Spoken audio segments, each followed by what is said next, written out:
आग लग गया, सुनामी आ गया, तूफान आ गया। कुछ व्यक्तियों ने ऐसा कुछ स्टेटमेंट दिया, ऐसा कुछ कहा कि पूरे सोशल मीडिया और पूरे पॉलिटिकल सर्कल में सुनामी भी आ गया, आग भी लग गया। तो क्या कहा यह तो आप जानते ही हैं, लेकिन क्यों कहा इसकी चर्चा करेंगे। तो चलिए एक एक व्यक्ति को लेते हैं। तो पहला गड़बड़ किया उपराष्ट्रपति धनखड़ साहब ने। ये पहले बंगाल के गवर्नर थे, उसके बाद उपराष्ट्रपति बने हैं। शायद उनको उम्मीद है कि वह राष्ट्रपति बनेंगे। उम्मीद हो ही सकता है, इसमें कोई गलत बात नहीं है। वह जब बंगाल के गवर्नर से उपराष्ट्रपति तक का सफ़र तय किया है, शायद अगला सफ़र उनका राष्ट्रपति भवन या आशा हो ही सकता है। लेकिन उन्होंने एक गड़बड़ किया। जो इलीगैलिटी यहाँ पर तो नहीं है क्योंकि आप जब पार्लियामेंट के अंदर या असेंबली के अंदर कुछ कहते हैं तो आपको एक इम्यूनिटी मिलता है, उसे कोर्ट में घसीटा नहीं जा सकता। ज़्यादा से ज़्यादा, अधिक से अधिक क्या होगा, शोर होगा, हंगामा होगा, बहुत से लोग चिल्लाएंगे, वॉकआउट होगा, और बहुत अधिक हुआ तो पार्लियामेंट का एक डिसिप्लिनरी कमेटी बनेगा। अब डिसिप्लिनरी कमेटी में तो रूलिंग पार्टी के मेंबर्स ज़्यादा होते हैं, तो ऐसे इलीगैलिटी तो नहीं है, लेकिन इम्प्रॉपराइटी है। इम्प्रॉपराइटी का मतलब एक अनुचित आचरण, खासकर जो इस तरह उच्च पद पर हैं, इतने अच्छे उच्च सम्मानीय पद पर हैं, उनसे यह आचरण अनुचित है, यह उम्मीद नहीं की जा सकती। तो उन्होंने कहा ऐसा कुछ जो उन्हें कहना नहीं चाहिए। उनकी पद की गरिमा को देखते हुए, उनके पद की इज्जत को देखते हुए उन्हें शायद ऐसा कहना नहीं चाहिए था, लेकिन धनखड़ साहब कुछ ज़्यादा सेंटिमेंटल हैं, पहले भी हमने देखा है। तो खैर किसी कारण से उन्होंने कह दिया। शायद उनके दिमाग में यह भी था कि अगर हम बाद में राष्ट्रपति बनेंगे तो फिर सुप्रीम कोर्ट हमें भी आदेश देगा, हम पर भी ऐसे चाबुक चलाएगा, हम पर भी टिप्पणी करेगा। तो जैसे भी हो, उन्होंने आवेग में आकर यह टिप्पणी किया कोर्ट के खिलाफ। तो इम्प्रॉपराइटी है, इलीगैलिटी तो नहीं है, इसमें कोर्ट केस नहीं होगा। लेकिन बहुत से जजेस ने इसकी निंदा की, बहुत से एक्स जजेस, बहुत से लॉयर्स ने इसकी निंदा की, और उनके पद की गरिमा को देखते हुए यह आचरण अनुचित था। लेकिन कुछ शोर शराबा होगा, मीडिया में ट्रोल होंगे, लेकिन शायद यह थम जाएगा। लेकिन इसके बाद की कहानी और दिलचस्प है। निशिकांत दुबे जी। निशिकांत दुबे जी वैसे पढ़े लिखे हैं, उन्हें कानून की जानकारी है, कॉन्स्टिट्यूशन की जानकारी है, पार्लियामेंट्री रूल्स की जानकारी है। वह कोई अनपढ़ व्यक्ति नहीं है, और वह कोई राहुल गांधी भी नहीं है, वह कोई नीतीश कुमार नहीं है, वह कोई शुभेंदु अधिकारी या दिलीप घोष या अमित मालविया नहीं है। वह शिक्षित है, पढ़े लिखे हैं, जानते हैं कि कहाँ क्या कहना है। लेकिन उन्होंने एक गलती कर दी, गलत समय और गलत जगह। समय भी गलत, जगह भी गलत। समय इसलिए गलत कि पहले ही धनखड़ साहब के जो स्टेटमेंट से माहौल गर्म था, पहले ही धनखड़ साहब ने जो कहा था कोर्ट के खिलाफ, वैसे ही माहौल गर्म था। और गलत जगह इसलिए कि उन्होंने पार्लियामेंट के बाहर कहा, पार्लियामेंट के अंदर कहते तो इम्यूनिटी मिलता, लेकिन पार्लियामेंट के बाहर का तब कंटेम्प्ट ऑफ कोर्ट का नोटिस आ गया। तो खैर वो तो संभाल लेंगे, वो शिक्षित व्यक्ति हैं, सेंसिबल व्यक्ति हैं, वैसे बहुत सुलझे हुए व्यक्ति हैं, तो वह तो संभाल ही लेंगे। और उनका यह खास ये जो स्टेटमेंट बहुत ही दुर्भाग्यपूर्ण है, इसलिए कि गोड्डा में, झारखंड के गोड्डा जहाँ से वो एमपी हैं, वहाँ पर इनकी बहुत इज्जत है।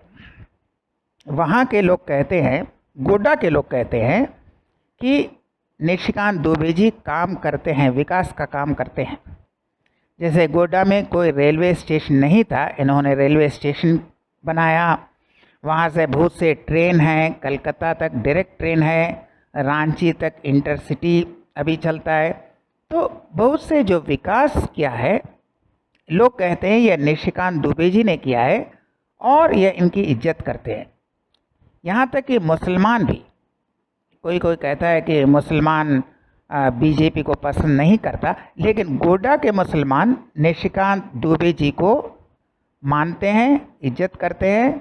वह मानते हैं कि जितना भी विकास हो रहा है यही कर रहे हैं, इनका बहुत बड़ा योगदान है। तो इसीलिए इतने पॉपुलर, इतने अच्छे एमपी जो अपने कंस्टिट्यूएंसी में लोग इनको मानते हैं, लोग कहते हैं कि यह विकास का काम करेगा, इस कंट्रोवर्सी में आ गए, यह बहुत ही दुर्भाग्यपूर्ण है। लेकिन आ गए तो ठीक है, लेकिन क्यों आए? ये तो कोई बेवकूफ़ नहीं है, ये कोई अनपढ़ नहीं है, ये जानते हैं, ये रूल भी जानते हैं, कानून भी जानते हैं। लेकिन ऐसा क्या हो गया कि जुबान फिसल गई?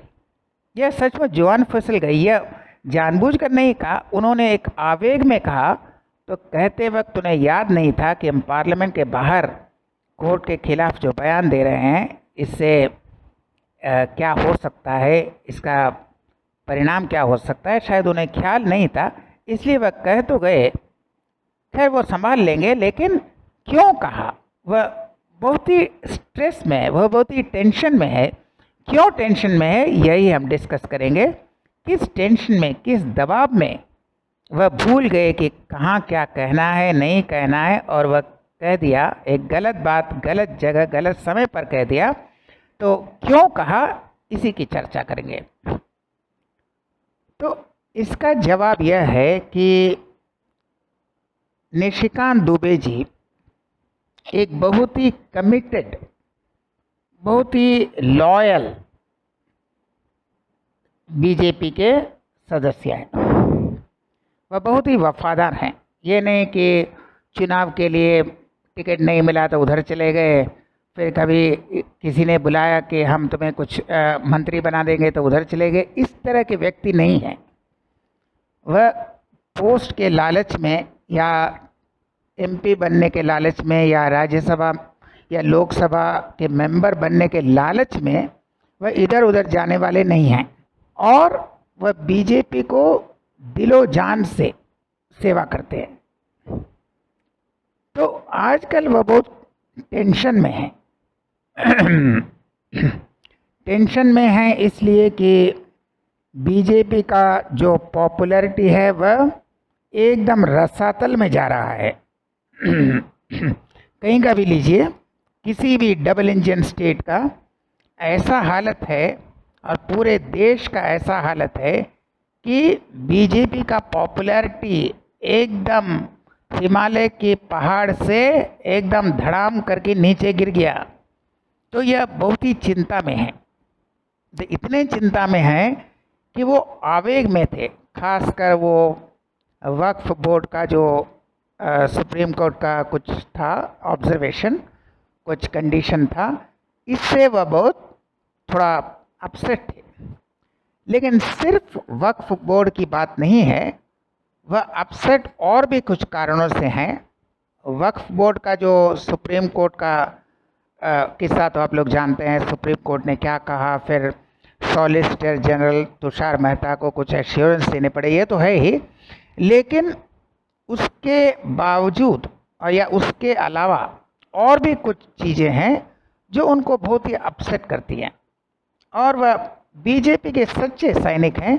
तो बीजेपी का जो डाउनवर्ड ग्राफ चल रहा है, जो बीजेपी और लोकप्रियता खो रहा है, इससे वह बहुत अपसेट हैं। इसलिए उन्होंने आवेश में, इमोशन में शायद यह कह दिया होगा।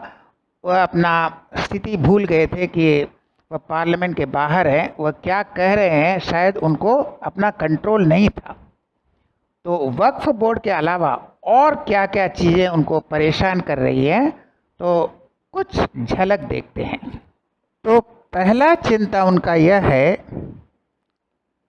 कि UP, Uttar Pradesh, supreme court ने कहा कि यहाँ का न्याय और कानून, लॉ एंड ऑर्डर पूरा रसातल में चला गया है। यहाँ लॉ एंड ऑर्डर है ही नहीं, complete breakdown of law and order. तो उत्तर प्रदेश जो मॉडल स्टेट माना जाता है बीजेपी का, वहाँ का यह हाल है। वैसे भी तो रोज़ क्राइम होते रहते हैं, लेकिन यह सुप्रीम कोर्ट ने खुल्लम खुल्ला कह दिया कि उत्तर प्रदेश में कानून व्यवस्था एकदम है ही नहीं। तो न कानून है, न व्यवस्था है, न लॉ है, न ऑर्डर है। सुप्रीम कोर्ट का जो एक्चुअल वर्डिंग है, a complete breakdown of law and order in Uttar Pradesh. तो यह एक चिंता की बात है, क्योंकि उत्तर प्रदेश और ख़ासकर योगी जी को एक मॉडल के रूप में जाना जाता है। तो यहाँ एक धक्का लगा, इससे परेशानी है। वक्फ बोर्ड तो है ही, उसके अलावा और क्या क्या परेशानी है। उत्तर प्रदेश पहला परेशानी। दूसरा परेशानी महाराष्ट्र। महाराष्ट्र में जो हो रहा है, एक बार औरंगज़ेब का कब्र, फिर वहाँ जो चुनाव के पहले वादा किया गया था, एक भी वादा पूरा नहीं हो रहा है। पैसा नहीं है पैसा नहीं है, इसलिए उनका चुनाव के पहले जो भी वादा किया सब गड़बड़। और मंत्री ने ऑन रिकॉर्ड कहा कि चुनाव के पहले हम जो वादा करते हैं वो असल में हम अमल करते नहीं हैं। यानी उन्होंने खुद माना कि चुनाव के पहले हम बहुत से झूठ बोलते हैं, झूठे वादे करते हैं, लेकिन चुनाव के बाद उसे अमल में नहीं लाते। या ऑन रिकॉर्ड उन्होंने कहा। तो ये एक प्रॉब्लम है। फिर वहाँ के कॉमेडियन पर जो हुआ, केस हुआ, वहाँ एक प्रॉब्लम है। जो इग्नोर करना चाहिए था, वो भाई कुछ कहता, लोग ताली बजाते, हंसते चले जाते और वहीं ख़त्म हो जाता। लेकिन इश्यू इतना बड़ा हो गया कि अब पूरा दुनिया जान गया, जो शायद कुछ लोग जानते। कितने लोग? 400, 500, 1000, 2000 लोग जानते। अब ये पूरा दुनिया जान गया। तो खैर, यह तो एक मूर्खता था ही, लेकिन इसके अलावा और भी है। अब जो मराठी नहीं बोलते हैं उन पर कोई मारपीट कर रहा है। उसके बाद अब महाराष्ट्र ने और एक गलती कर दी कि जब ऑलरेडी इतना अनपॉपुलर चीज़ चल रहा है, तो और अनपॉपुलर नहीं करना चाहिए था। तो उन्होंने हिंदी को कंपलसरी कर दिया, थर्ड लैंग्वेज। हालांकि इस वक्त नहीं करना चाहिए था, क्योंकि गवर्नमेंट ऑलरेडी बहुत मुश्किल में है। न कोई चुनावी वादा पूरा कर पा रहे हैं, न पैसा है। कोई औरंगज़ेब बोलकर बहादुर शाह का ही पुतला जला रहा है। तो ये बहुत से गड़बड़ चल रहा है। लेकिन समस्या यह है कि इस वक्त शायद यह हिंदी कंपलसरी करना ठीक नहीं था।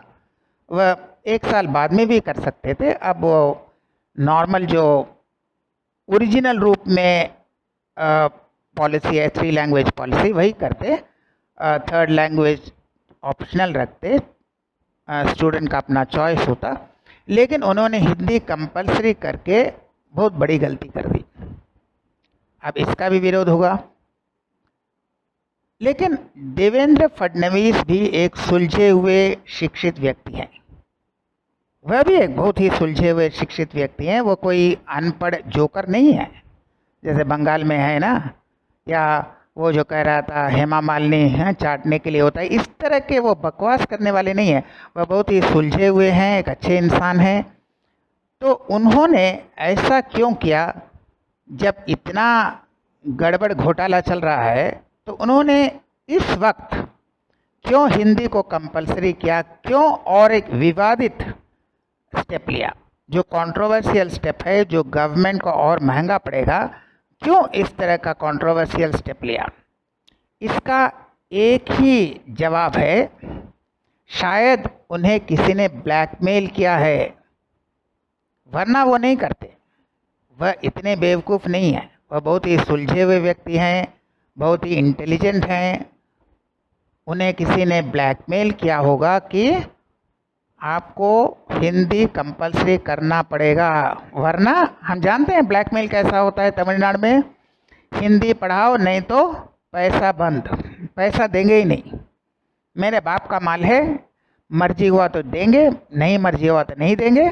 तो हिंदी नहीं पढ़ाया तो पैसा बंद, स्टूडेंट्स का भविष्य से हमें कोई लेना देना नहीं है, पैसा नहीं देंगे। और उसके बाद और एक एक्स्ट्रा जोड़ दिया, तमिलनाडु का मतलब अनसिविलाइज्ड।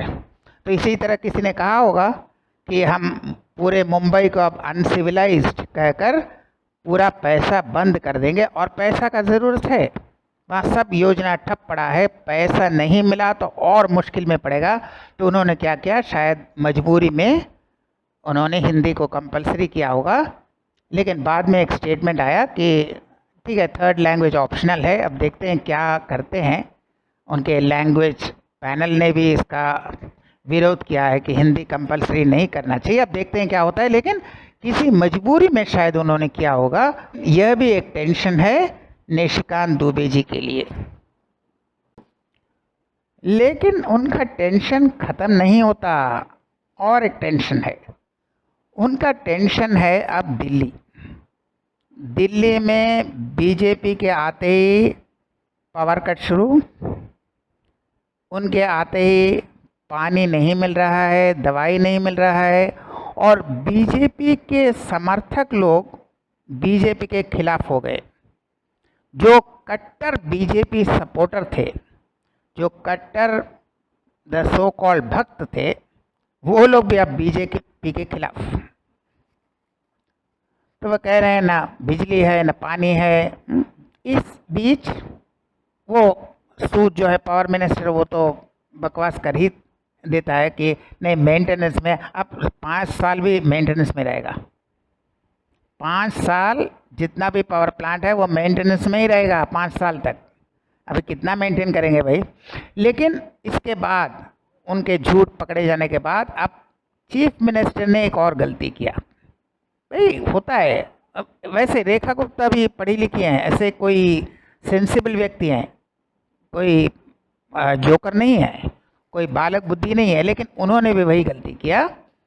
उन्होंने कहा नहीं वो क्या है कि बत्ती चला नहीं किया, जानबूझकर लोगों ने बत्ती ऑफ किया है, अंधेरा दिखा रहे हैं, वो कैंडल लाइट डिनर कर रहे हैं। अरे भाई कैंडल लाइट डिनर में बत्ती तो ऑफ करेंगे तो फ्रिज भी ऑफ करेंगे क्या, एसी भी ऑफ करेंगे? हाँ, कैंडल लाइट डिनर में आप बत्ती तो ऑफ करेंगे, लेकिन फ्रिज और एसी क्या बंद रहेगा? तो और इसके बाद पानी की दिक्कत, लोग इतना कैंडल जला रहे हैं कि सब पानी एकदम इवापोरेट हो गया, पानी सूख गया। तो ऐसा एक बिना सोचे समझे इन्होंने ऐसे एक जोकर जैसे बात कही कि उसका भी ट्रोल हो रहा है। तो अब दिल्ली वाले और भी खफा हैं। वैसे भी स्कूल का फीस बढ़ रहा है, यहाँ पर दवाई नहीं है, वहाँ पर पानी नहीं है, और पावर का 3 घंटा 4 घंटा 5 घंटा, यहाँ तक कि रेलवे स्टेशन में भी कभी कभी बिजली गुल। तो इसका भी टेंशन है, क्योंकि दिल्ली में बहुत तेज़ी से बीजेपी सरकार के प्रति आक्रोश, पीपल का आक्रोश यह बढ़ रहा है। यह भी उनके लिए चिंता का विषय है। तो इस तरह की कई चिंता उन्हें सता रही है। इसलिए उन्होंने वक्फ बोर्ड में अपसेट होकर, शायद वह भूल गए थे कि वह कहाँ खड़े हैं, पार्लियामेंट के अंदर हैं बाहर हैं, वह गलती से उन्होंने यह स्टेटमेंट कह दिया। खैर कह दिया तो कह दिया, लेकिन अब मुश्किल में पड़ गए हैं। वो तो खैर संभाल ही लेंगे, वह शिक्षित व्यक्ति हैं, सुलझे हुए व्यक्ति हैं, वह जानते हैं।